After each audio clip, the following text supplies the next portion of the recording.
way over 10 years of incredible experience. He's a world-renowned photographer. Wedding documentaries, editorials, he does it all. He brings such a style and flair to the Nikon Theater stage. Please stay tuned in. Let me introduce Jide Alakija. You are so handsome, man. I love you. So handsome.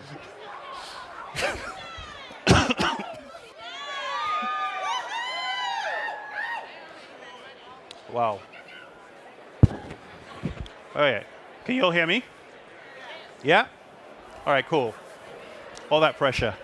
Anyway, how you all doing? Good? All right, cool. So today, I want to talk to you guys about this thing that particularly new photographers always sort of encounter, which is how do I sort of find my voice?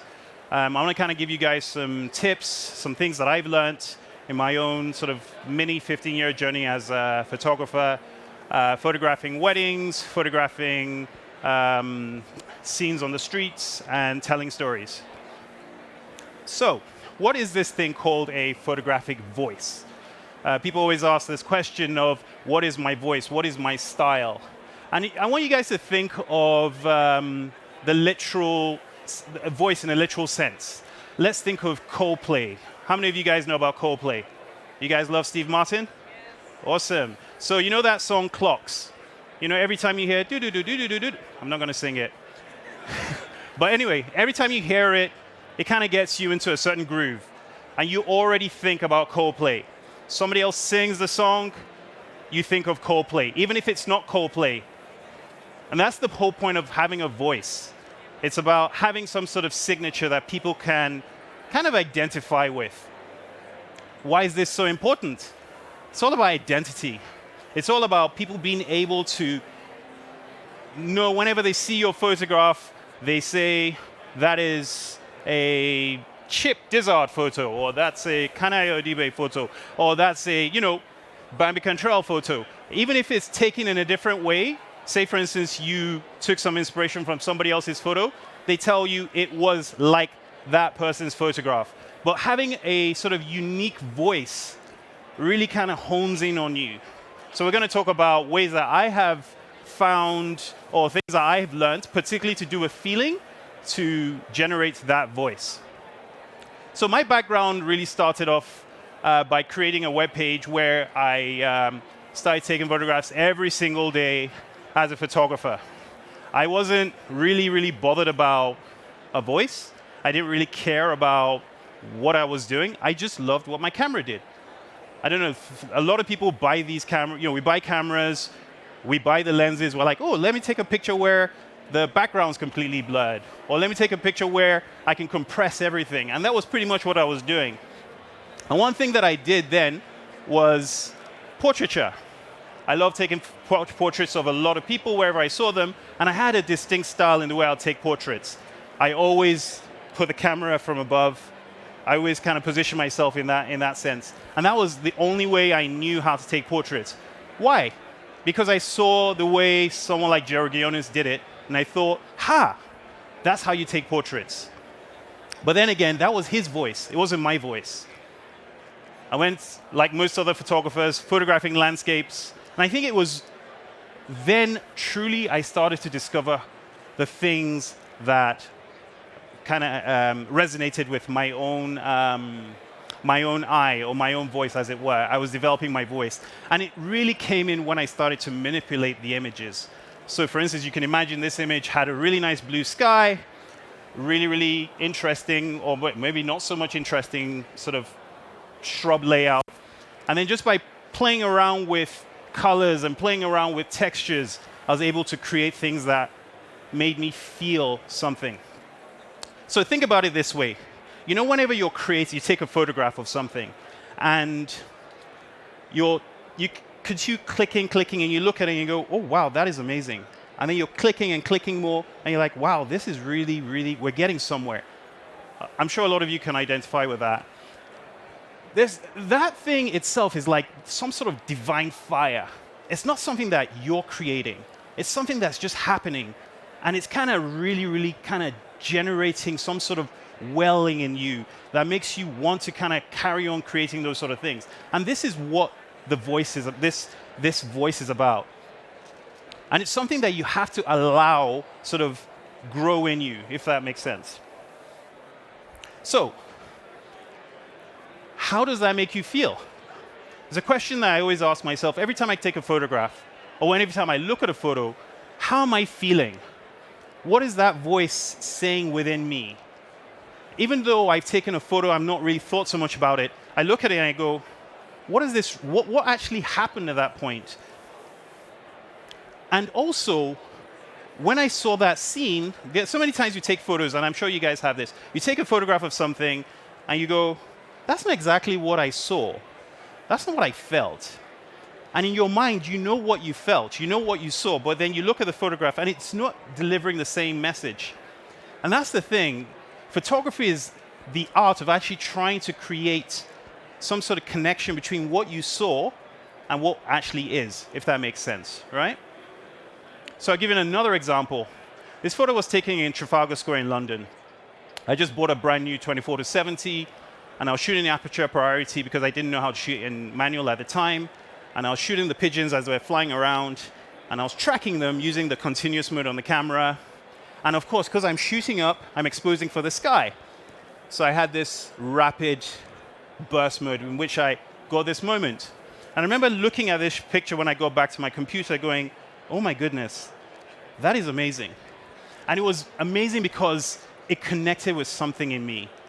Doing some sort of post-production, darkening different parts of it, made me realize that this is one of my best pictures. I think I took this like 15 years ago, and I didn't know what I was doing. But I look at this photo, and I feel something from it. Now, as I said, I photograph weddings a lot. I'm constantly around situations like this. This is a situation where this lovely bride is putting on her dress, and she's going really emotional because she wished her mum was there to see her wear her dress.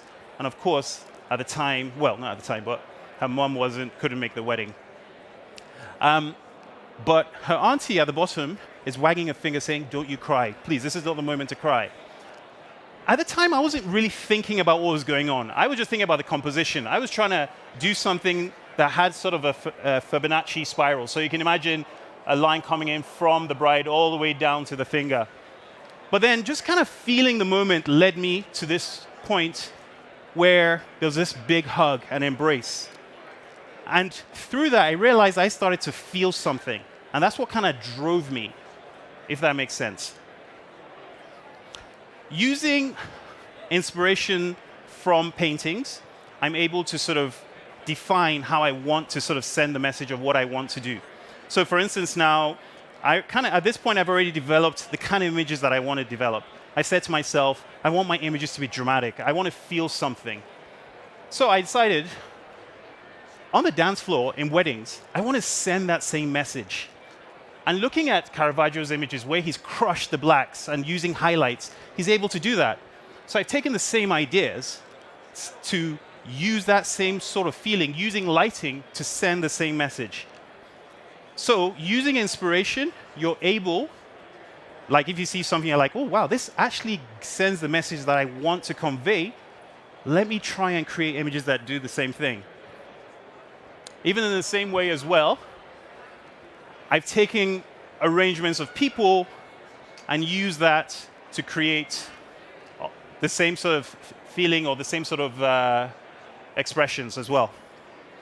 Another photographer who I dearly love, in fact, is one of the photographers that actually inspired me into photography, was Sebastian Salgado, just based on the fact that his work is so moody.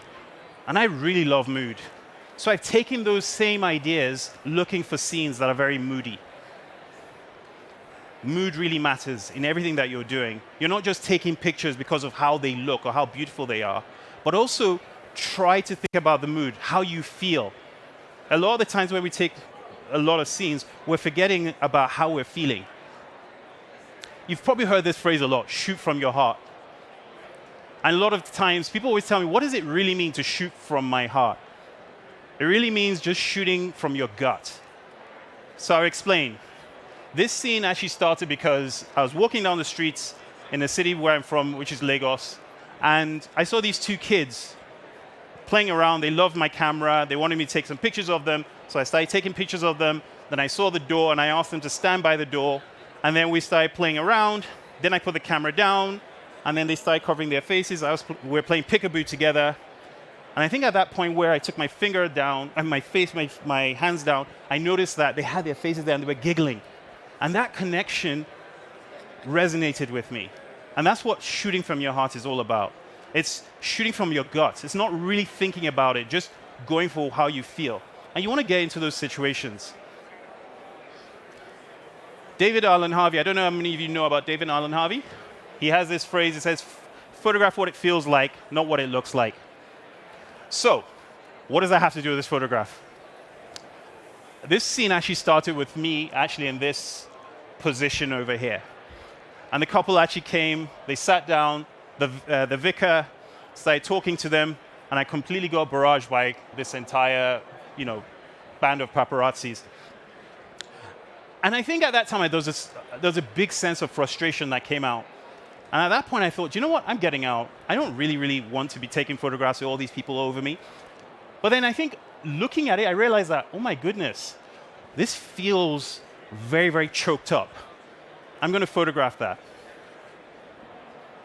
Gesture is a very, very, very important part of photographs. For instance, now you look at this scene. It looks like a standard nice scene, right? But then you look at this, and it's completely different, right? If I go back, and you come back, just by that subtle gesture, you're able to send a different message of feeling. So the same thing here as well, where you have a couple. In fact, this actual photograph was actually based on an inspiration that a lot of wedding photographers have. We love taking photographs of silhouettes. But for me, it was just lacking something. It looked like another photograph on Instagram, and which isn't what I was looking for. So I stood back, tried a different composition, and I thought, this isn't really working for me. I cracked a joke, and I think the groom actually here is laughing, and he's like, yeah, this is funny.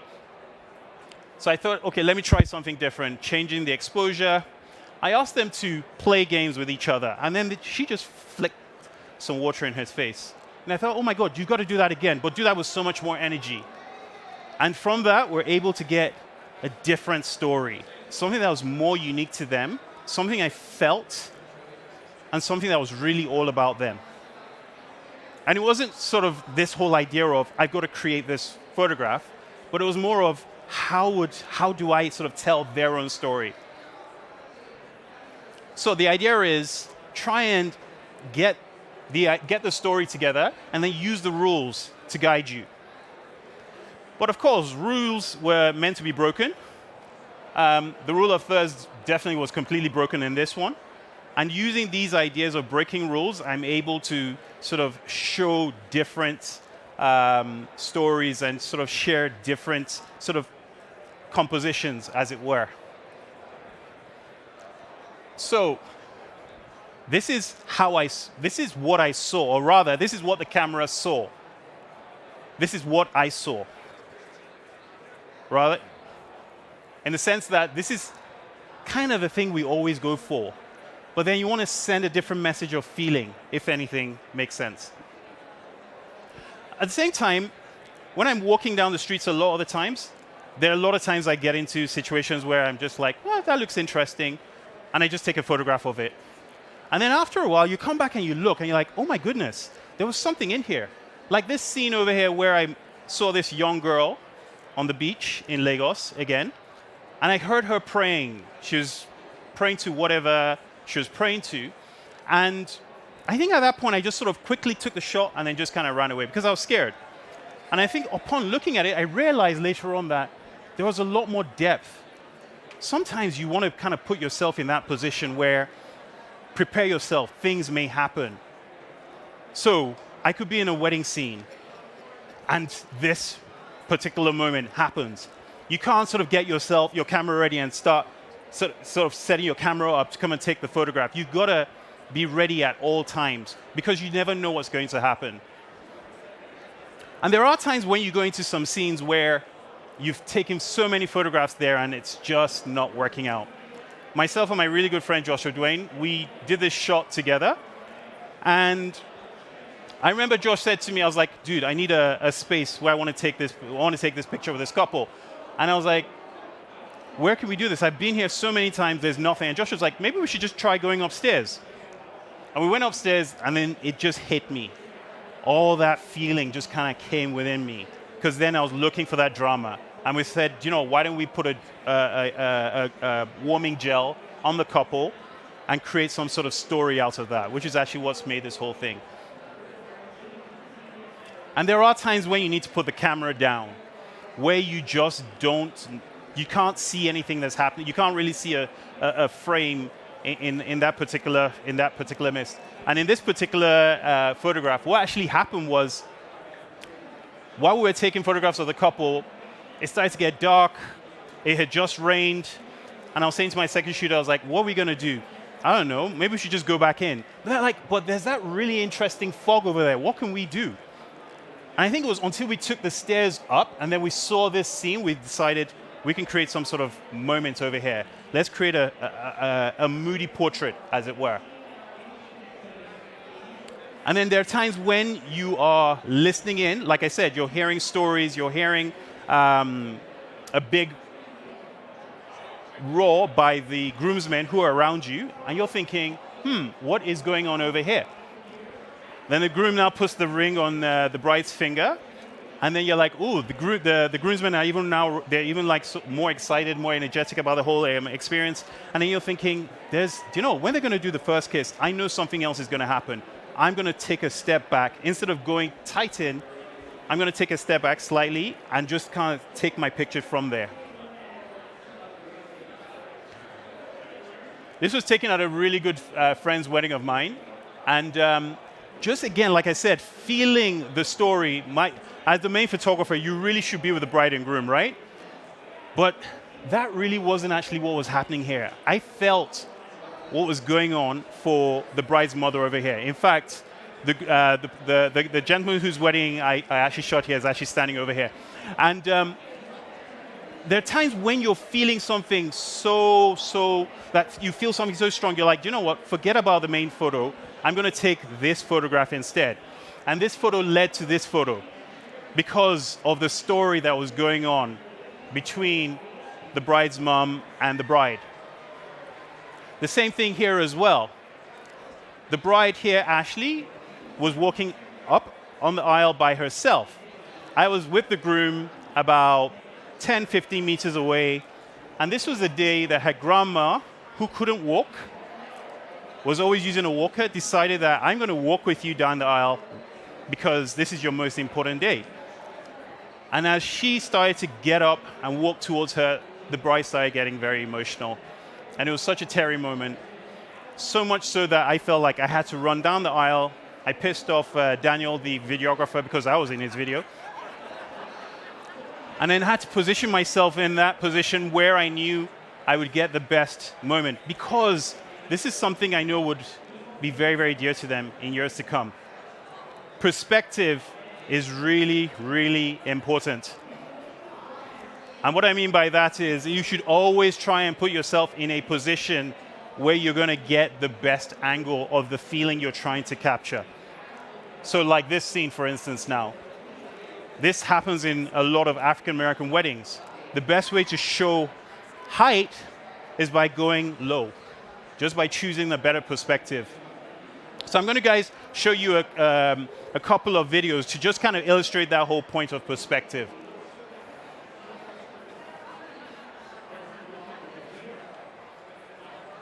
So I start off by shooting high, because I think that there's something really interesting in this scene.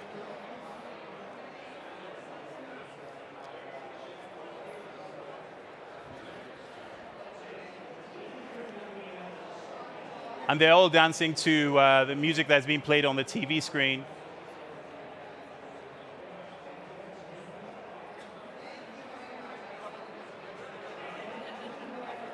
And then something happens here.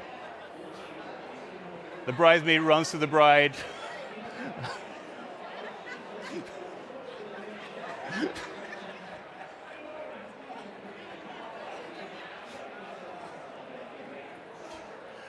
And by showing perspective, you're able to tell the story in a way that really, really shows exactly how every single party felt in that moment.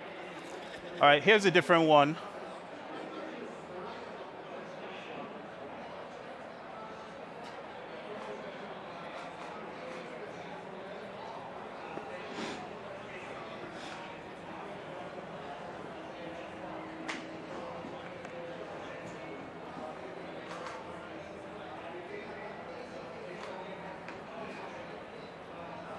I'm trying my best to get in as close as I can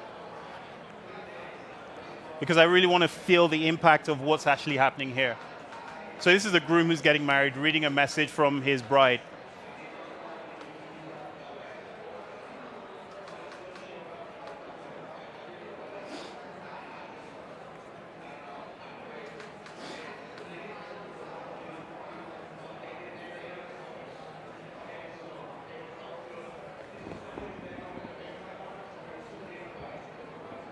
I don't even think he notices that I'm there, but I feel like I'm getting so close. You can almost, they always say try and be in a position where you can almost hear the person breathe. You can almost feel their breath.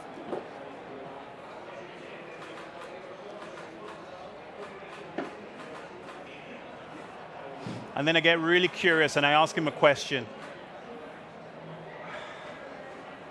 I'm curious. What's the story of the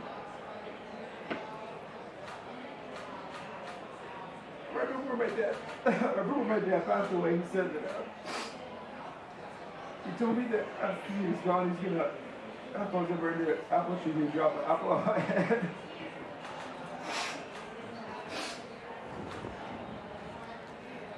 So now he's already told me that there's some sort of connection between the apple and why he's crying. At this point, I'm not really sure what's going on. So I'm really curious. So I follow my feelings and I'm like, I need to read that letter.